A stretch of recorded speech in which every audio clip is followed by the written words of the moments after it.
बाक्सानि सासे लाइमोना grand Assam 2022 fashion श' बादायलायनायाव आसामनि गेजेरावनो सेथि बान्थाखौ आवग्रिनो हादों। बाक्सा जिल्लानि सिङाव थानाय मेदाघाट हालामनि गेरुवापारा गामिनि अशक देउरि आरो अनिमा देउरिनि फिसाज्ला सुरजित देउरिया थांनाय 22 खालारनिफ्राय 25 अक्ट'बराव गुवाहाटी रुक्मिणी गावनि अडिट'रियाम हालामाव जालांनाय फेशन उइजार ग्रेन्ड इभेन्ट 2022 फेशन श' दिन्थिनायाव गिबि बान्थाखौ आवग्रिनो हानानै बाक्सा जिल्लाजों लोगोसे मेदाघाट ओनसोलावनो गोग्गानाय लाबोनो हादों। आसाम हादोरसानि गुबुन गुबुन जिल्लानि 100 फेशन श' दिन्थिग्रा बादायारिफोरा बाहागो लानाय बे बादायलायनायाव सुरजित देउरिया गिबि जायगाखौ आवग्रिनो हानानै गावनि गोसोनि गोजोननायखौ फोरमायनानै बुङोदि फैबाय थानाय समाव नेशनेल थाखोनि फेशन श' दिन्थिनाय मिस्टार इन्डिया बेयावबो बाहागो लानो गोसो थानायखौ फोरमायो।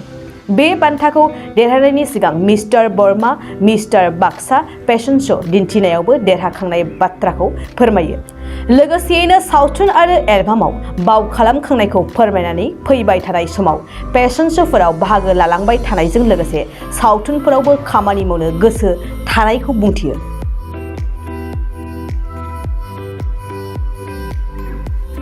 दाख्लैबावैसो माने 22 निफ्राय लानानै माने बे 25 लागि बे श'खौ खुंनाय जादों। 22 निफ्राय 25 लागि ग्रुमिं जादों आरो 25 खालि फिनाले जादों आरो बे ग्रेन्ड आसाम जायबा माने बे श'खौ माने खुंदोंमोन। बेनि नामानो जाहैबाय रक्तिम कुमार दास माने डाइरेक्टर आरो इभेन्ट डाइरेक्टर बेनो खुंदोंमोन आरो बे श'खौ।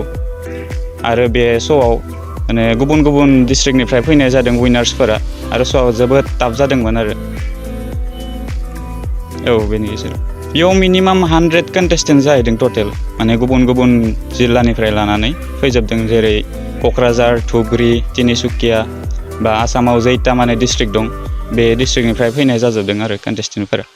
पारफरमेन्सफोराथ' गासैनियाबो माने मोजाङानो जाजोबदों बादियाव माने सानब्रै जादोंबा बेयाव ग्रुमिंफोरखौ नायजोबदों बेयाव फिजिक राउन्ड थादों टेलेन्ट राउन्ड थादों माने एभ्रिथिं माने प्लास खालामनानै बेयाव रिजाल्टखौ दिहुननाय जादों माने टेलेन्ट राउन्डनिफ्राय फिजिक राउन्ड बा गाननाय जोमनाय बेफोरखौ नायनानै माने रिजाल्टखौ दिहुननाय जादों।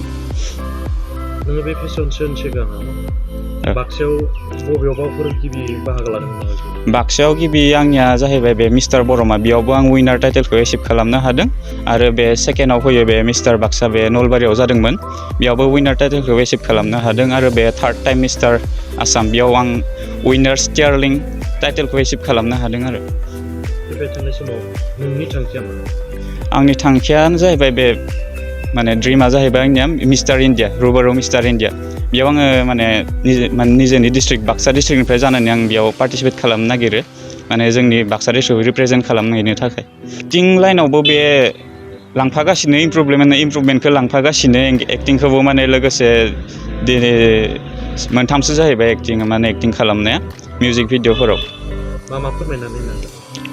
बे एक्टिं लाइनाव जाबाय मिउजिक भिडिअनि बे टाइटेला सान हर आरो बैसागोनि मेथाइ फैयो बेयाव फ्रि अखा बेयाव बे मोननायाव आं बाहागो लानो मोन्दोंमोन। फेशन श'नि फारसे दानि जाखांफुनाय लाइमोनफोरखौ मा खावलायनो सानो? आं बेखौनो खावलायनो सानो कि फेशन श'खौ इमप्रुभ खालामलांनांगौ आरो फेशन श'खौ खालामनांगौ मानो होनोब्ला जों माने जोंनि गाननाय जोमनायखौबो इमप्रुभमेन्ट खालामनो हायो फेशन श'खौ खालामबाथाय आरो रायलायनाय पाब्लिकेसन स्किल्स बा कमिउनिकेसन स्किल्सफोरखौ जों इमप्रुभ खालामनो हायो फेशन श'खौ खालामनानै।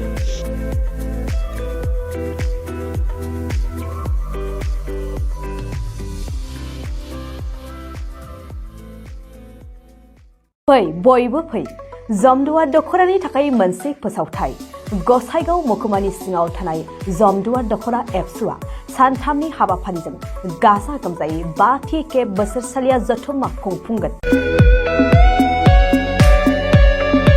फैगौ नभेम्बर दाननि 6, 7 आरो 8 खालारखालि सानथामनि मेहेरगोनां हाबाफारिजों गाजा गोमजायै खुंफुंगोन। मख'नो गोनांदि खुंफुंनो गोनां जथुम्मायाव बायदि मेहेरगोनां आयदाफोरबो लाफानाय जादों। बेबायदिनो भलिबल, काबादि, खन्थाइ आवरायनाय, लिरनाय बायदि दिन्थिफुंनाय आयदाफोर लोगोआव जांख्रिथायारि देंखोगिरि दैख्लं खुंगुर बसुमतारी देंखोमु 1, 2, 3 मेथाइ खननाय बादायलायनायबो लानाय जागोन। फारि बायदियै देंखोमु 1, 2, 3 मेथाइ रोजाबनायाव दख'रानि बेन्दोंआव थानाय गामिफोरनिफ्राय 14 बोसोरनिफ्राय 30 बोसोरसिमनि गेजेराव थानाय बिजाथिफोरा मेथाइ रोजाबगिरिफोरा बादायलायनायाव बाहागो लानो हागोन। मोनाबिलिनि हारिमु बादायलायनायाव गाव गावनि रोंगौथिजों बिजाथिफोरा बाहागो लानो हागोन। एक्जिबिशन दिन्थिफुंनायखौ 6 नबेम्बरनिफ्राय जोबजासिम नुनो मोनगोन। 6 नबेम्बरनिफ्रायनो भलिबल आरो काबादि गेलेनाय बादायलायनाया जागोन। 8 नबेम्बर 2022 इं अक्ट' खालार खालि हारिमु मोनाबिलियाव मिस्टार प्रेक्टिकेल बसुमतारी आरो मिस दीप्ति बसुमतारी मोननि गाबगोनां हारिमु आरो फेस्ला दिन्थिफुंनायखौ नुनो मोनगोन।